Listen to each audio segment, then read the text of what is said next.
Ravi Prakash Siliconandhra hospital Kuchipudi super speciality వైద్య సేవలు పూర్తిగా ఉచితం. చంద్రబాబు నాయుడు గారు గొప్ప అవకాశాన్ని మీరు ఆల్రెడీ పోగొట్టుకున్నారు.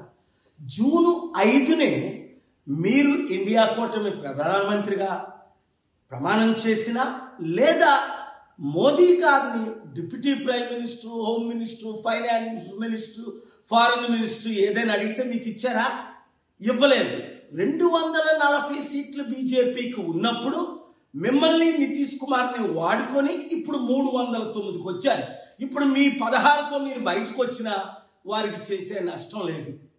అప్పుడే నేను చెప్పాను, ముందు కండిషన్లు ఆంధ్ర రాష్ట్రానికి స్పెషల్ స్టేటస్ ఇస్తానంటేనే నేను మీకు మద్దతు ఇస్తాను అని ప్రకటించమని.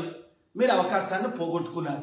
స్టీల్ ప్లాంట్ని అమ్మను అని అనౌన్స్ చేస్తేనే మీరు మద్దతు ఇస్తానని చెప్పమన్నాను.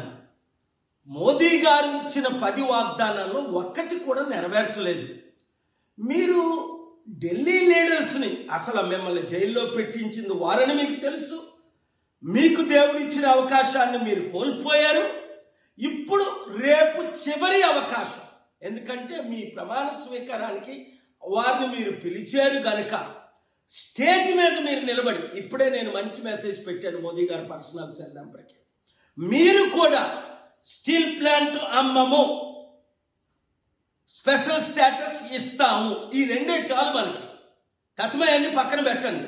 స్పెషల్ స్టేటస్ ఇస్తే 100,000 కంపెనీలు మనం తీసుకొచ్చి ట్యాక్స్ కట్టకుండా వారికి ఆ కంపెనీల ద్వారా లక్షల ఉద్యోగాలు ఇవ్వగలమని మీకు తెలుసు, నాకు తెలుసు. నేను చేస్తాను ఆ పని, మీకు మద్దతుగా ఉంటాను. కానీ మీరేమో స్వయం మైండ్తో వెళ్తూ ఫెయిల్ అయిపోతున్నారు.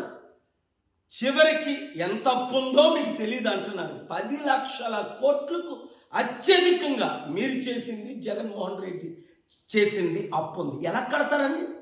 ఎలా ఉద్యోగాలు ఇస్తారు? ఎలా కంపెనీలు తీసుకొస్తారు?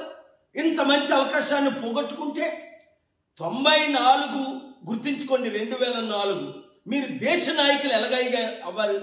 నేను ఇచ్చిన సలహాలన్నీ అప్పుడు మీరు ఫాలో అయ్యారు. ఇప్పుడు నా సలహా తీసుకోవడానికి ఇష్టం లేదు సరికదా? మీ బాలకృష్ణ అల్లుడిని గెలిపించడానికి నన్ను కూడా 6 లక్షల ఓట్లు నావి ఈవీఎం ట్యాంపరింగ్ చేసి ఇంత శత్రువుగా నన్ను ఎందుకు చూస్తున్నారు?